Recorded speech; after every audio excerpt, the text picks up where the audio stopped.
안녕하세요. 아재책톡입니다. 오랜만에 뵙습니다. 오늘도 윌리엄 파운드스톤의 머니 사이언스라는 책으로 숨어있는 리스크를 찾아라는 주제로 이야기를 해볼까 합니다. 오늘은 이 책의 마지막 영상이고요. 이기는 투자의 공식을 찾아서라는 1편 영상이 있고요. 또 마법의 투자법 켈리의 공식이라는 2편 영상도 있으니까 아직 못 보신 분들은 찾아서 보시면 좋겠습니다.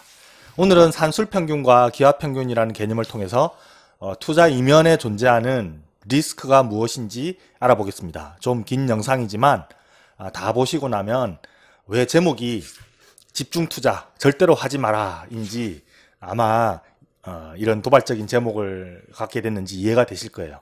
그럼 바로 시작하겠습니다.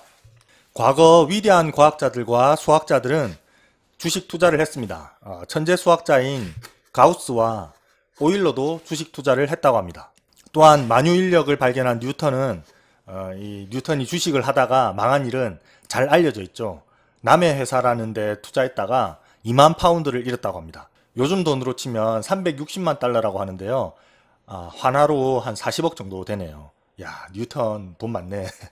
뉴턴이 투자에 실패하고 나서 이렇게 푸념했다고 합니다. 나는 천체의 운동을 계산할 수 있지만 사람들의 광기에 대해서는 도무지 알 수 없다. 경제학자들도 주식 열심히 했습니다. 네. 존 메이너드 케인즈는 성공했다고 하고요. 어빙 피셔 같은 분은 망했다고 하네요. 이렇게 뛰어난 분들도 망하고 흥하고 하는 투자의 세계에서 리스크를 알고 그것을 피할 수 있다면 참 좋겠죠. 우리가 대략 어떤 사업이나 투자의 수익성과 안정성을 평가할 때 평균이라는 개념을 사용하는데요. 보통 우리가 알고 있는 평균은 산술평균입니다. 산술평균은 각각의 변수들을 쫙 합쳐가지고 그것을 n분의 1로 나누는 거예요. 예를 들면 이런 거죠. 치킨집을 인수하려는 창업자가 있어요. 창업자는 이 치킨집의 매출이 어느 정도인지를 먼저 평가해야 되겠죠. 그런데 1년 12달 매출이 들쑥날쑥합니다. 비수기에는 매출이 뭐 한 1000만 원이었다가 성수기에는 매출이 뭐 한 1500만 원까지 뜁니다. 인수자가 바보가 아닌 이상 성수기 매출만 보고 덜컥 가게를 인수하지는 않겠죠. 보통 1년 매출을 합산해서 그걸 12달로 나누어서 평균 매출이 한 1200만 원이네 이렇게 평가를 합니다. 이게 바로 산술평균입니다. 그런데 이 가게에 조류독감이라는 변수를 한번 집어넣어봐요. 조류독감이 매해 오는 것은 아니지만 그래도 종종 옵니다. 그리고 아주 가끔씩 재앙적인 결과를 가져오기도 합니다. 9시 뉴스에 맨날 살처분 뉴스가 나온다고 생각해 보세요. 와, 막 닭이랑 오리랑 막 산채로 수천 마리 막 그냥 땅에 파묻었비. 뭐 그 생명들도 불쌍하지만 닭집 사장님들은 그냥 폭망하는 거죠. 이건 굉장히 크리티컬한 리스크잖아요. 따라서 이런 리스크의 그 충격과 파급력을 감안해서 평균을 좀 다르게 내야 하는 거 아닌가 하는 필요성이 생겨나는 것입니다. 이때 기하평균이라는 개념을 쓸 수 있습니다. 기하평균은 n개의 변수를 모두 곱한 다음에 그 곱한 값의 n제곱근입니다. 18세기 수학자인 다니엘 베르누이는 모든 위험한 사업은 그 결과의 기하평균에 의해 평가되어야 한다라고 말했습니다. 베르누이는 이것에 대해서 도박의 예를 들어서 설명합니다. 여러분이 전 재산을 동전 던지기에 건다고 만약에 생각해 봅시다. 2배 혹은 제로 게임이라는 건데요. 이기면 판돈에 2배를 갖지만 지면 빈털터리가 됩니다. 승률은 반반이라고 하고요. 1억의 재산을 갖고 동전 던지기를 한다고 하면 2억이 되든가 아니면 빵원이 되든가 둘 중에 하나인 거죠. 그러면 이 게임의 산술평균은 얼마인가요? 이기면 2억, 지면 0이니까 산술평균은 2억 더하기 0원 나누기 2니까 1억 원입니다. 즉 이 게임의 가치는 1억 원이 되는 것입니다. 그러니까 산술평균으로 보면 해도 되고 안 해도 되는 그런 게임인 것으로 나오죠. 그런데 기하평균으로 계산하면 어떻게 될까요? 기하평균으로 계산하면 2억 원 곱하기 0원의 그 제곱근이니까 모든 것에 0을 곱하면 결과는 언제나 0이 되니까 기하평균도 0이 되는 것입니다. 이 게임의 가치는 0원인 것이죠. 당연히 하면 안 되는 게임인 거죠. 기하평균은 거의 언제나 산술평균보다 적게 나옵니다. 리스크를 감안하면 실제로 기대할 수 있는 값이 생각보다 적다는 것이죠. 그런 면에서 기하평균은 위험한 계획을 평가하는 좀 더 보수적인 방법이라고 할 수 있습니다. 베르누이는 이런 점을 두고 도박을 절대로 하지 말라는 자연의 충고라고 말했다고 합니다. 그래도 사업이나 투자를 해야 한다면 뭔가 기업 평균을 높이는 방법이 있지 않을까요? 베르누이는 그것이 보험이라고 이야기합니다. 보험이라는 게 뭐냐? 보험이라는 것은 일어날 수 있는 가능성이 매우 작은 그런 일에도 대비해서 일상적으로 비용을 지출하는 그런 거잖아요. 보험은 산술 평균으로 보면 언제나 불리한 내기입니다. 얼핏 보험회사나 배불리는 그런 일이죠. 그러나 위험을 해지함으로써 기업 평균을 높일 수도 있습니다. 베르누이는 합리적인 사람들은 비록 모르는 상태에서도 언제나 기업 평균을 극대화하는 쪽으로 행동한다고 말합니다. 정상적인 사람이라면 앞에서 말한 2배 또는 제로 게임 같은 그런 거는 하지 않겠죠. 또 최악의 상황을 염두에 두고 보험도 들죠.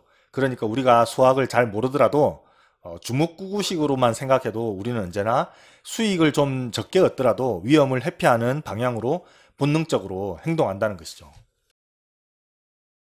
베르누이의 충고는 앞선 영상에서 설명한 켈리의 공식을 만든 존 켈리와도 연결됩니다. 켈리의 공식은 베팅 규모를 얼마로 할 거냐를 정해주는 것으로 우위 나누기 배당률이라고 했잖아요. 우위가 없이는 베팅 규모를 늘려서는 안 된다. 내부자 정보 없이는 코스닥 잡주에 몇 억씩 넣어서는 안 된다. 이런 말이죠. 그런데 그것보다 더 상위에 있는 기준이 있어요. 바로 도박이든 투자든 한 가지를 선택해야 하는 경우에는 그 결과의 기업 평균이 가장 높은 쪽을 선택하라 라는 것입니다. 이걸 켈리의 기준이라고 합니다. 산술 평균 속에 숨어있는 리스크를 기업 평균을 통해 파악하고 보다 안정성이 높은 쪽으로 선택을 하자는 것이죠. 자, 아까 치킨집 매출 이야기를 했잖아요. 이것은 주식 투자 이야기로 변주할 수도 있습니다. 경제학자 케인즈는 집중 투자를 좋아했다고 합니다. 분산 투자할 거면 주식 왜 하냐? 난 쭉쭉 오르는 주식 고를 수 있거든? 많은 개미들도 케인즈처럼 생각하죠. 하지만 수익만 생각하고 위험은 생각하지 않는 경우가 많습니다. 여기서 분산이라는 개념을 볼 필요가 있습니다. 해리 마코위츠라는 이 경제학자가 있는데요. 이분은 노벨 경제학상을 받은 분인데 포트폴리오 이론의 창시자입니다. 주식 수익의 변덕성이 클수록 분산도 커집니다. 그런 측면에서 분산은 위험도의 지표가 될 수 있죠. 분산이 커질수록 위험도 수익도 함께 커지는 것입니다. 변수에서 평균을 뺀 것을 편차라고 하는데요. 이 편차는 평균에서 얼마나 멀리 떨어져 있는지를 보여주는 지표죠. 이 편차의 제곱을 평균 낸 것이 분산입니다. 왜 제곱을 해서 평균을 냈느냐? 편차를 다 더하면 0이 되기 때문에 값이 안 나오는 거죠. 그래서 편차를 제곱해서 다 더해서 n분의 1로 나눈 것입니다. 이 분산이 클수록 변수들이 평균에서 더 멀리 떨어져 있어서 이리 뛰고 저리 뛰고 한다고 보면 됩니다. 그런데 마코위츠는 높은 수익이냐 낮은 위험이냐를 택하는 것은 개인의 선호의 차이라고 봤습니다. 그러니까 하이 리스크 하이 리턴을 좋아하는 사람은 분산이 큰 쪽을 택할 것이고 로우 리스크 로우 리턴을 좋아하는 사람은 분산이 작은 쪽을 택할 것이라는 것이죠. 그런데 켈리의 기준에 따르면 그렇지 않습니다. 분산의 크고 작음보다는 기업 평균의 높고 낮음이 더 중요하다는 것입니다. 예를 들어서 투자자가 2개의 기업을 놓고 어디에 투자할지를 고민할 수 있습니다. 삼성전자라는 주가는 지금 45,000원인데 1년 후에 한 20% 올라가지고 55,000원이 될 수도 있고 또 한 15% 정도 내려가지고 38,000원이 될 수도 있다고 이렇게 생각해 봅시다. 확률은 반반이라고 하고요. 반면에 이 아제바이오라는 코스닥 잡주가 지금은 45,000원인데 1년 후에 5배가 올라서 225,000원이 될 수도 있지만 10분의 1 토막이 나서 4,500원이 될 수도 있다고 칩시다. 그러면 우리는 어느 종목에다가 투자를 해야 될까요? 자, 그러면 이 두 종목의 산술평균과 기하평균을 구해보겠습니다. 엑셀을 이용하시면 산술평균과 기하평균을 간단하게 구할 수 있습니다. 엑셀 함수에서 equal하고 이 함수에서 average를 클릭하시고 변수를 드래그 하면은 산술평균이 나옵니다. 삼성전자의 산술평균은 46,500원이고 아제바이오의 산술평균은 114,000원 원이니까 산술 평균만 보면 판돈이 45,000원이니까 삼성전자 왜 사냐? 아재바이오 사야지가 되는 거죠. 과연 아재바이오에 전 재산을 박아놓고 가자! 외쳐야 할까요? 네. 그러면 이제 기하 평균을 한번 살펴보겠습니다. 마찬가지로 엑셀에서 이퀄 치시고 이 함수에서 지오민을 선택하신 다음에 드래그를 한 다음에 하면은 기하 평균이 나오죠. 예, 산술 평균보다 기하 평균은 조금 낮습니다. 그러면 아재바이오의 기하 평균은 얼마일까요? 아재바이오의 기하 평균은 31,000원. 켈리 기준에 따르면 우리는 삼성전자를 사야지 아재바이오를 사면 안 되는 것입니다. 기하 평균이 높은 쪽을 선택해야 되기 때문이죠. 이 그림은 켈리의 기준과 마코위치의 기준을 비교한 원판입니다. 이 원판을 돌려서 다트를 딱 던져가지고 나오는 돈을 받는 게임입니다.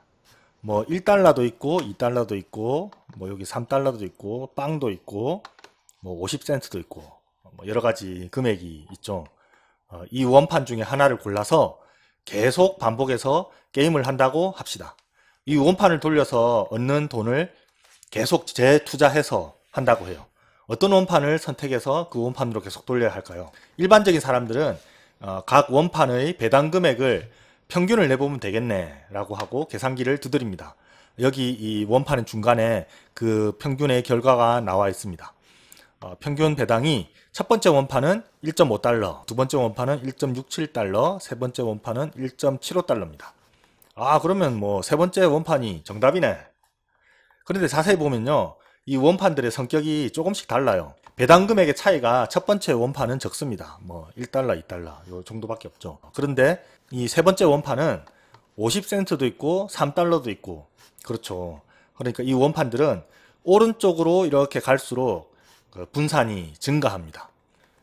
그러면 마코위치의 평균 분산 분석에 따르면 첫 번째 원판의 평균 배당은 낮지만 분산이 적으니까 위험이 적고, 세 번째 원판은 평균 배당이 높지만 위험도 높은 것이라고 할 수 있죠. 그러니까 이 세 번째 원판이 하이 리스크 하이 리턴을 좋아하는 사람이 택하는 것일 테고, 좀 안정적인 거 좋아하는 사람은 첫 번째 원판에 걸게 된다, 뭐 이렇게 되는 거죠.